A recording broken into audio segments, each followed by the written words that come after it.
what is the biggest thing that's keeping you stuck? Why do you feel discontent despite achieving what you thought you needed? Something's missing. You've tried other solutions, but nothing has truly fixed your problem, up until now. Download the 3 reasons you're feeling discontent and how to fix it fast at www.jedbrotherson.com and quickly create a clear roadmap that helps you find peace, clarity, and fulfillment. Welcome to the Pulverizing the Patterns podcast, where Jed Brotherson takes you on a journey to confront the roots of your discontent and emerge significant. Each week, we dive deep into themes like overcoming harmful family dynamics, standing up for yourself with courage, speaking out against injustice, and cultivating healthy, authentic relationships. Be sure you visit our website at www.pulverizingthepatterns.com. While you're there, subscribe to us via your favorite network. Now, get ready for empowering stories, expert insights, and actionable strategies that help you break free from negative patterns and create a life rooted in self-respect, clarity, and connection. Welcome to Pulverizing the Patterns, the show where we explore the hidden habits, unspoken beliefs, and emotional blocks that keep us looping in the same old life experiences. I'm your host, Jed Brotherson, and today we're diving into a conversation that hits right at the intersection of infinity. It does last for infinity. The intersection of identity, fear, and performance. My guest is Dr. Albert Bramante, a seasoned talent agent, performance psychologist, and mindset expert. With over 2 decades in the entertainment industry, he holds a PhD in psychology and a certified hypnotist and NLP practitioner. He brings a unique blend of practical and psychological tools to help high performers silence self-sabotage and step into their full creative potential. In this episode, we're going to talk about what it really means to be the black sheep of the family and how that identity can actually fuel transformation. Talk about how childhood dynamics quietly drive adult self-sabotage, the hidden gifts of imposter syndrome, and how artists and high achievers can reframe fear and unlock a more powerful version of themselves. You're not going to want to miss this one. Albert, welcome to the show. Thanks for being with us. Thank you so much, Jed, for having me here. That was a wonderful introduction. Thank you for that. And I'm happy to have all these discussions with you. Mm-hmm. We're happy to have you here. I'd love to begin by going back to your roots. What inspired you to combine psychology with the entertainment world? And how did your experience as the black sheep influence that path? Well, interesting. Because one thing I use the word black sheep, but I also think that it's more of a white sheep in a sense, because it's being different, and sometimes different can be a good thing. And so why I consider myself the different person in my family, I come from a family of athletes. So I'm the youngest of 5. I have 3 brothers, 1 sister. My brothers and my father were all into athletics. Growing up, they were coaches. They were, not only players, but coaches. And they coached like high school, Little League, Pop Warner, all of that stuff in the United States. And I think naturally, being that I was a boy, okay, well, let's put a ball and glove and helmet, all of that on. And, well, not only did I have very poor coordination and poor skills with that, I also had no interest in it. And for a while, they couldn't figure it out. I mean, I was getting yelled at. I was like, they were telling me to toughen up. And I think one time I turned to my father, and I don't remember this, like the story that was told to me, was I turned to him. I was maybe 4 or 5 at the time, because my father was like, "Why wouldn't you want to play?" And I turned to him and I said, "Well, I don't want to play. I want to own the team." And I think that kind of stopped that whole transition, because he realized, okay, I'm not going to be an athlete.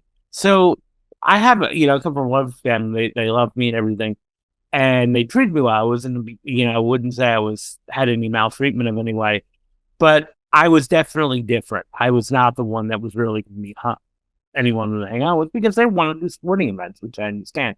I didn't. For me, I loved reading. And I would hang out at the library, I would read books. And so that was my kind of, if you want to call it, my outlet, my athletic outlet was reading. And I loved reading. And even throughout junior high and high school, so you could find me every Saturday in the library. And so I started reading a lot of books about the brain, science, and just became very, engrossed and immersed by it. So it naturally progressed to study psychology.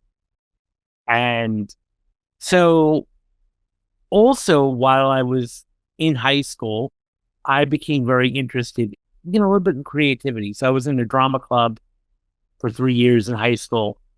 During my undergraduate studies, I had taken some electives in theater as well as acting. I took 2 acting classes and 1, theater class, like theater history and all that. And I really enjoyed it. And I really found it to be an amazing experience. So that kind of like also triggered me. But I was still psychology by nature. I wanted to be a clinical psychologist, and that was what I was hell-bent on doing. So I went for my master's degree, received my master's degree, and I was going to start into a PhD program. And right after grad school, unfortunately, at that time, I didn't get into the programs I had wanted to seek to get admitted in. So the thing is, PhD programs, especially in clinical psychology, can be very competitive. And I guess you could say I really wasn't planning on that fully. I didn't plan that fully. I only applied to 2 programs. I probably should have applied to at least, 3 or 4 times as many as I did. But that I think led me down the path where it's supposed to go anyway. So I didn't get in. And now it came a time where I had to find a job. And I was always in school. I went to undergrad for 4 years, master's for 2 years, right after high school. So I was always used to September going back to school. Now it was a bit of identity shift in question because now September's going to roll around and I'm not going to school. So my whole life at that time, I was constantly a student. So I started working in social services. I had to find a job at the time. And 9/11 unfortunately happened. And being that I'm right near New York City, it's kind of in the heart of it. So I started looking at different charities, different organizations, and we started doing a lot of work around 9/11, work with victims, and all that stuff. So I really became interested in, working with advocacy, speaking up for people, being like kind of like a cheerleader and support network. And then I started meeting actors along the way because I'm involved in a couple charities that feature actors. I became interested in acting back to college and high school. So started performing. And I realized performing was not for me. So, but I love being around actors and I love being around creative people.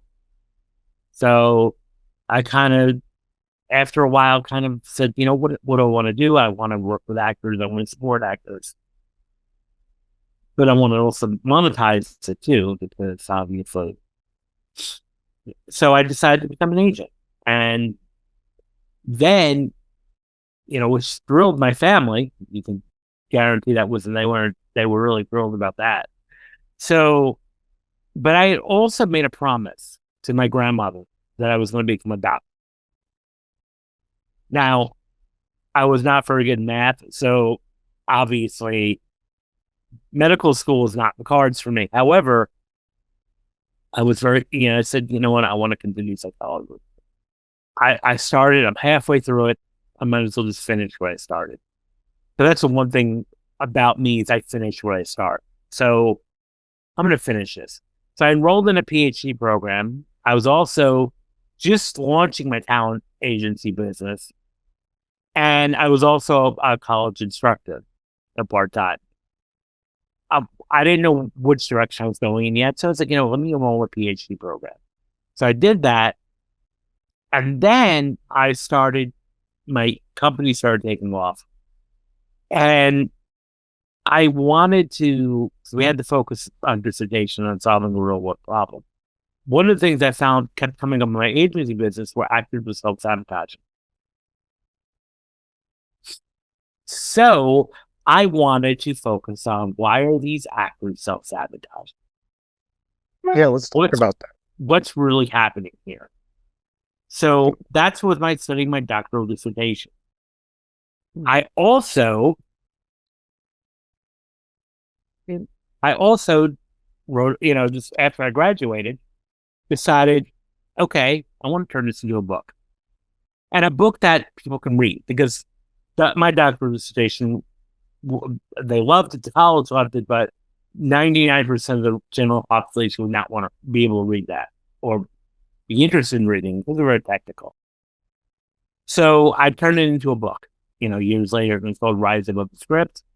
And so it was able to combine, so that way it can really combine both worlds, because it's heavily based psychological principles, but it also deals with performers. So that was kind of like where my worlds,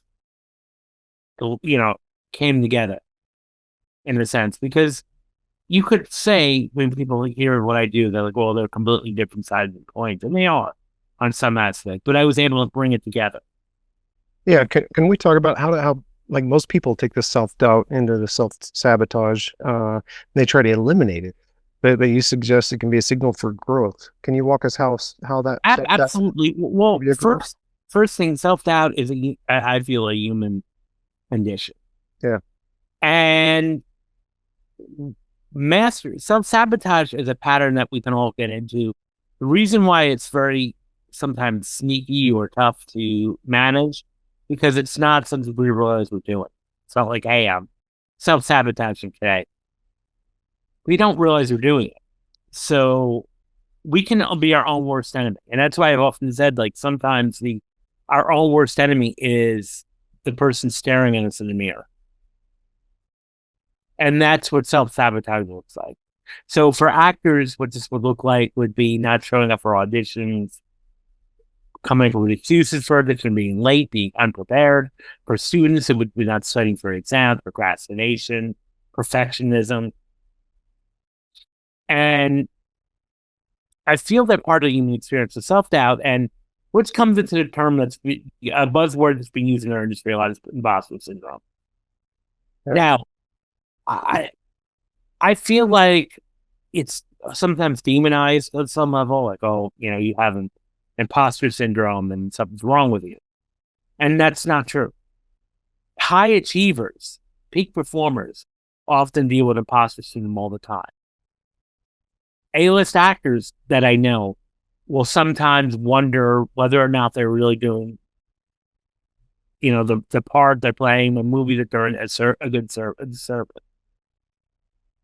Because it's just by being humble. So the thing that I kind of work with is, okay, let's not let it hold you back. Let's acknowledge it, but let's not let it hold you back.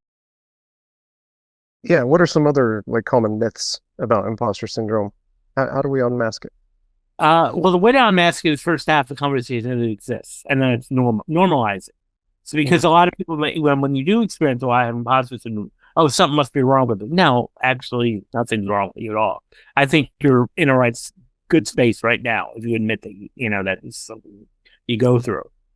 So the thing is just by looking back at how far you've come. So very often it's like, well, I feel like a fraud. Well, okay, how? Now let's talk about what you've done in the past.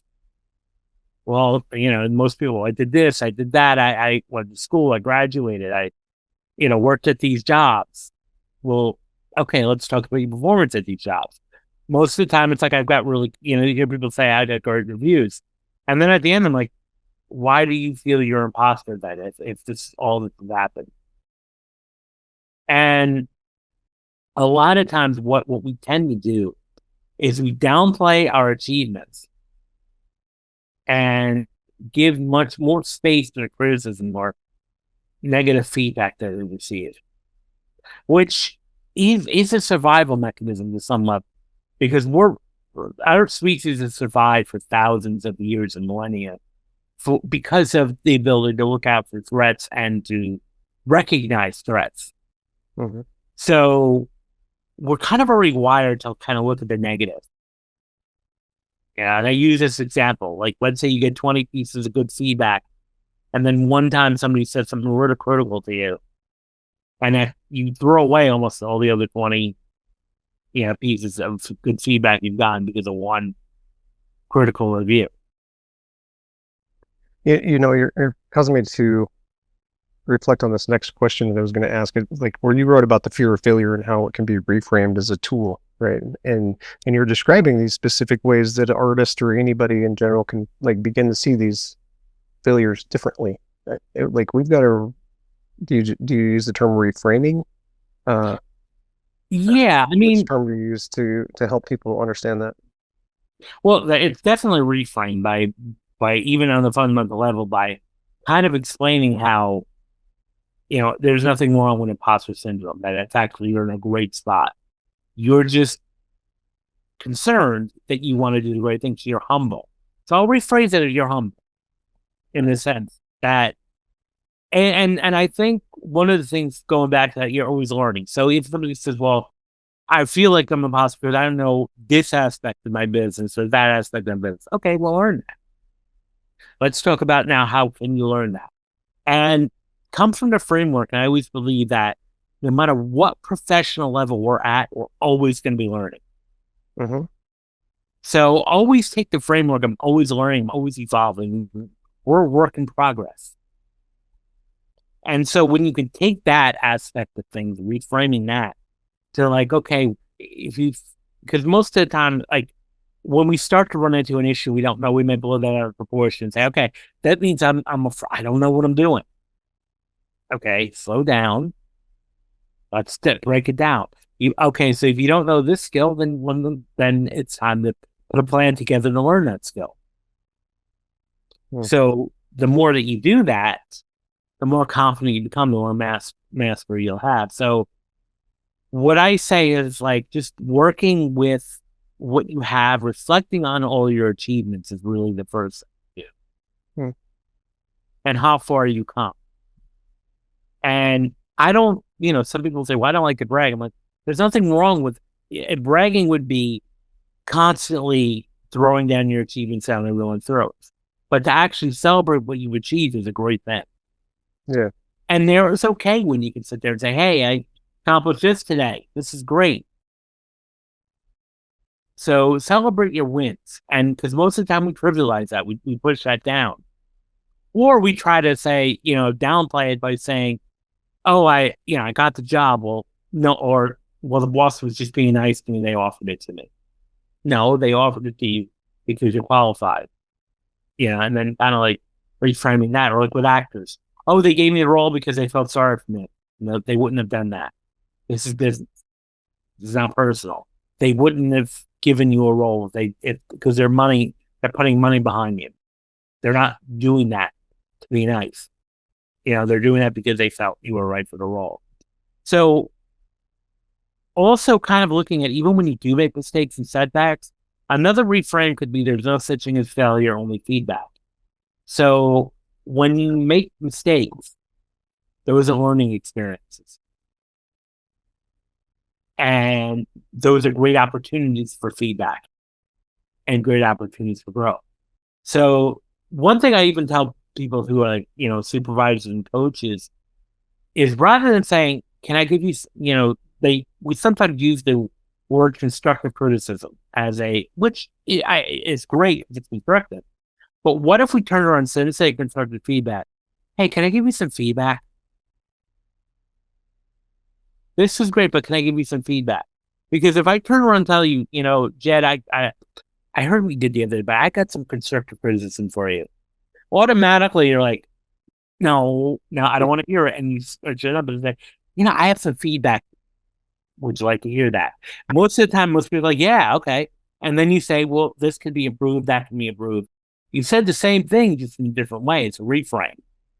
Rather than, because really, I mean, we kind of like say constructive criticism with a little bit of bow behind it, but it's still criticism, and nobody likes to be criticized. But they love getting feedback. It's the same thing, just a different way of wording it. Yeah, these are great It's a tools. plan of semantics, if you think about it. It's the same thing. So, but it lands differently. Yeah, these are great tools for breaking through these mental blocks, especially for fear and procrastination when that creeps in. Could you show more about the happy file from the concept in your book? How does that build self-esteem, and how can listeners start using that today? Sure. So, I use it in the book on context for actors, but this can apply to anybody, no matter what profession you're in. So you actually keep a journal, and I'm a fan of journals. So you keep an actual physical notebook or a journal of some sort. And anytime you document your successes, whether it's you made a sale today, you got a good review, you got a good customer testimonial, or someone just sent you an email and saying, thank you for what you did today, or something along the line. For an actor, it would be, getting good feedback from a casting director or from a producer, or getting a call back, or getting put in the final, mix for a role. You take all of that and you document everything that is good, positive. And then when you start having a moment of self-doubt, you pull out that file, which is everything that you just documented. And one by one, it's just like a blitz into seeing oh, wait, I'm really not a fraud, because here's where everything had said to me. This is why I need to continue to keep doing what I'm doing. Mm-hmm. Because a lot of times with actors, especially in artists, because the industry can be very unstable, to put it, in a way, there's a lot of competition and a lot of factors that are not in your control as an actor to get whether you're going to get the job or not. So you don't know necessarily when the next point of employment is going to come. It's not like a traditional job occupation where you go to school, get a degree, get a job, and stay in a job for 10, 20 years. It doesn't work that way with artists. It's a gig economy. You're only as good as your next gig. So there's times when you're going to be told no, and then all of a sudden you're going to start having this self-doubt coming in. Should I really be an artist? So then when that happens, you pull out that happy file, and that should remind you of why you're doing what you're doing and why you need to continue to be an actor. And we could also do part of that. You started off with that prompt could be, why are you doing this? Like, what's your why? What drives you being an actor? Most of the time, it's like, well, I like telling stories. I like bringing characters to life. I like inspiring other people. So put the first paragraph in that journal before you start documenting your successes. And that's with anybody listening. Put your why in. Why is it that you're a coach? Why is it that you're a teacher? Why is it that you're a salesperson? And most of the, and I'm not, and don't go for, shallow reasons like I want the money, but focus on why. What is it? Why? Well, I want to help people. I want to change the world. Okay, so put that in there. Now, when you read that combined with the good things, that should take the self-doubt and remove it. Or that lull that you're feeling, that little rut that you're feeling. Okay, I'm doing the right thing. Yeah, what a powerful tool. You bring personality psychology, like the big 5 traits, into your work with artists. How can understanding traits like this, like the big 5, like consciousness or openness, help performers, creators navigate success more effectively? Yeah, so there's 5. The big 5 is one of the probably the most latest models that came out of the 80s and early 90s. So there's so many traits that can describe human behavior over like thousands. And so they started narrowing them down, psychologists. So the latest models are just 5 fundamental traits that we all share. That's openness, conscientiousness, extroversion, agreeableness, and neuroticism. So think of the acronym, the ocean. Mm-hmm. If you, as a mnemonic device or a memory device. So openness is important because as an artist, you have to be creative. So the only way, because creativity requires having an open mind. So you have to be open. And that's, I think anybody, it's important just in any profession to be somewhat open-minded rather than be closed-minded, of course, because as we know, closed-minded can limit you and certain you get done in life. So now conscientious is very important because that refers to like your discipline, your work ethic, and it's one of the biggest predictors of life success in any profession is keeping, having a good diligence and work ethic. So for actors, that would mean having a good business sense, keeping your calendar, keeping, managing your appointments, managing your day, making sure you're studying, making sure you're remembering your lines and preparing for your auditions. The next thing is extroversion. Now, a lot of actors are introverted by nature. Artists, a lot of times, are introverted by nature. However, there still needs to be that sociability factor.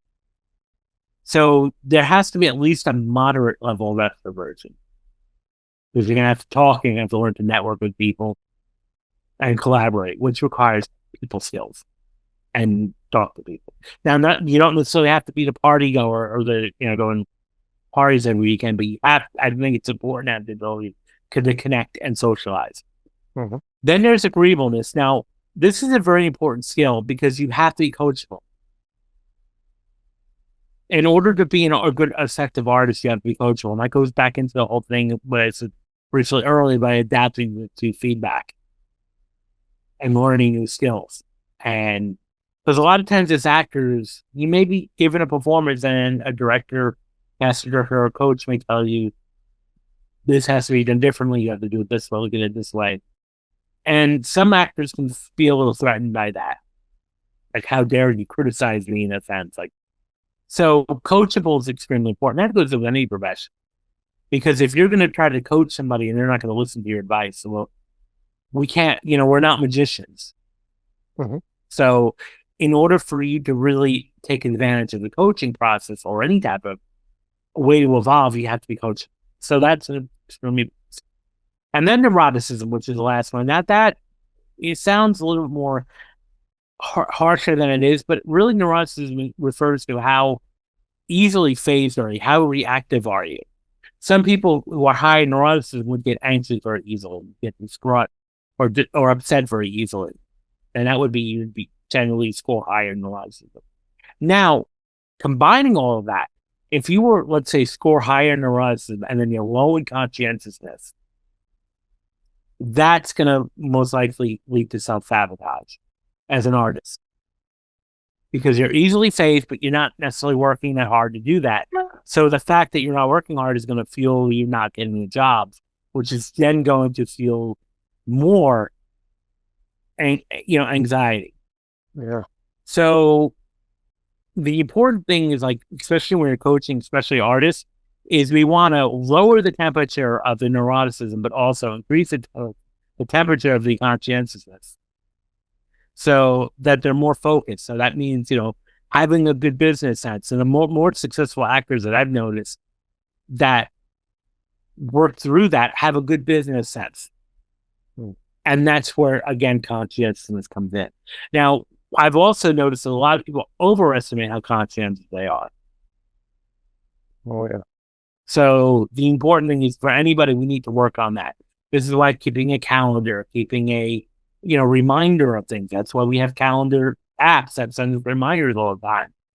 Because if we don't write them down, we're going to forget about them. And it's not, very rarely can anybody remember stuff without writing it down. So the important thing is to keep planners, putting things on your calendar. That's what increases conscientiousness.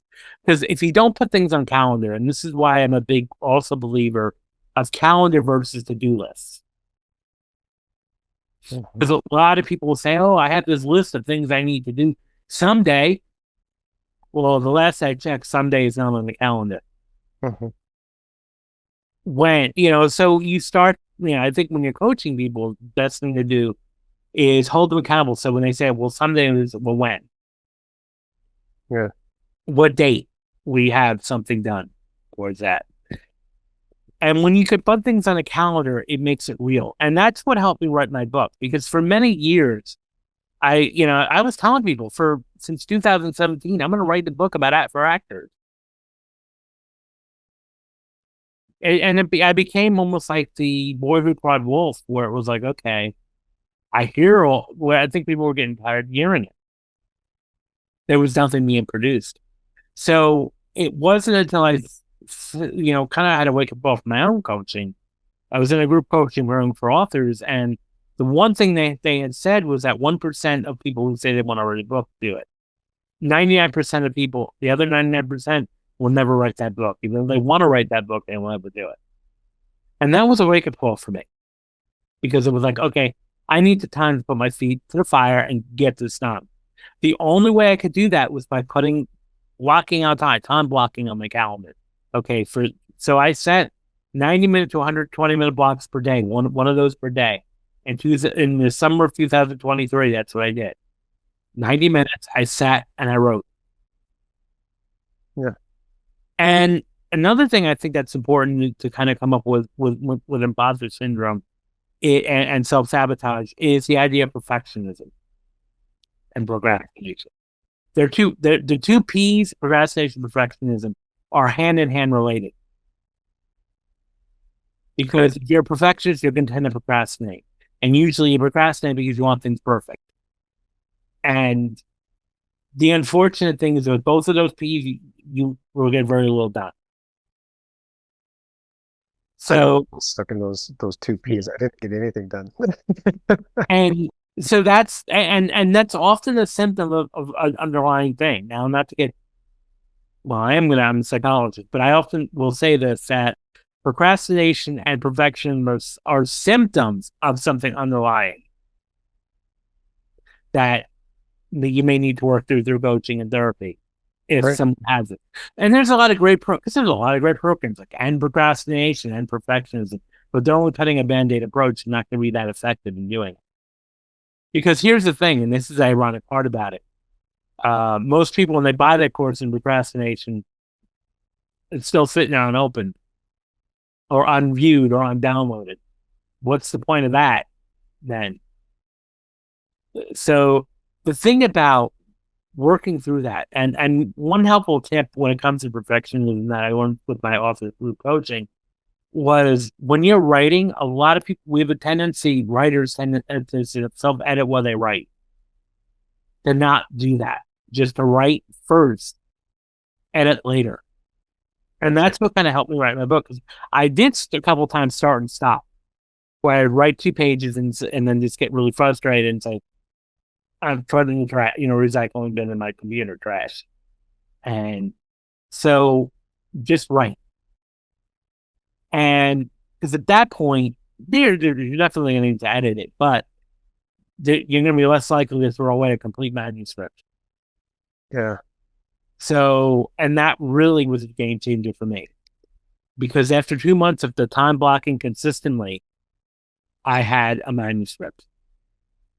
And I then got it, I instead of me self-editing it, I went to an editor. I hired an editor, professional book editor. I said, look at this. I actually went to 2 editors. I did the first round with somebody and then went to a second round to get another opinion. I set of eyes to look at it. And that helped me. Mm-hmm. But otherwise, if I sat there and didn't have a plan, I would be sitting here in 2025 telling people I'm going to write a book someday.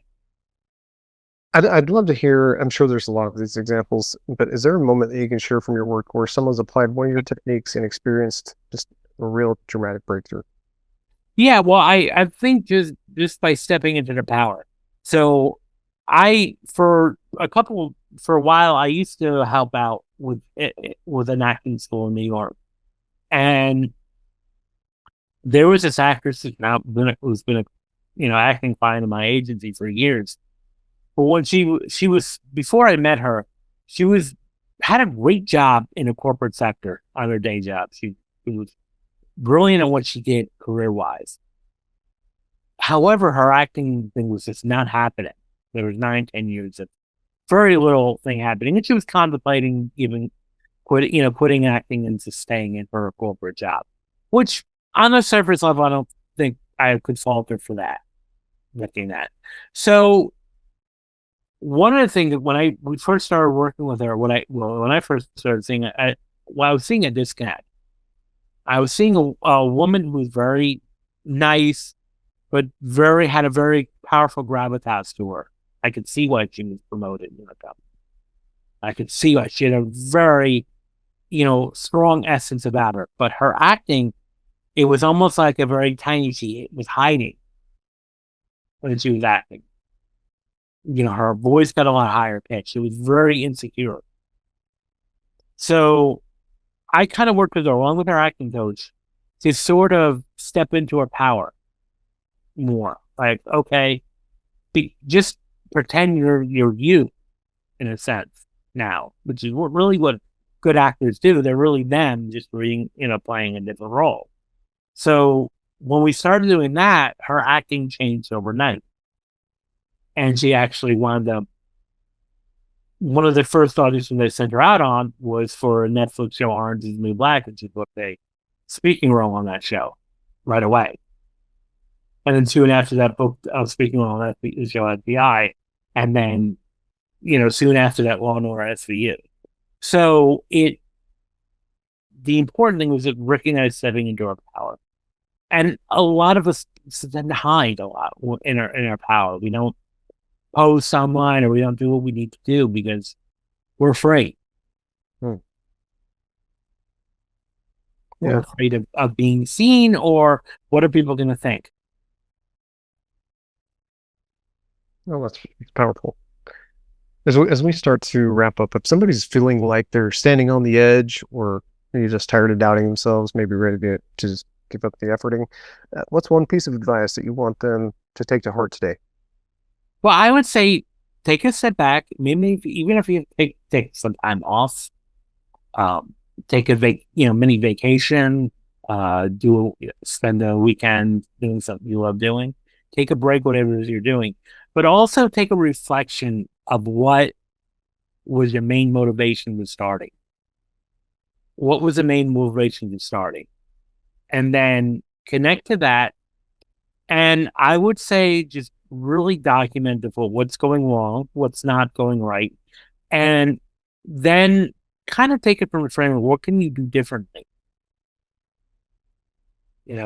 Because a lot of times people will do the same things over and over again, the same methodology over and over again, and expect a different result. Yeah. And you see this a lot with like people when they make New Year's resolutions, or these, at the end of every calendar year, you'll see social media posts, new year, new me, and all that. And yet they're the same person because they're not trying anything new. So the important thing is, okay, try something new. Do something differently. And, see where that goes. And then that's the word. Try something else new. Love it. I was looking at your website as I was getting ready to do this outro here. I'm remembering there was a lot more meditations available than what I thought there was going to be.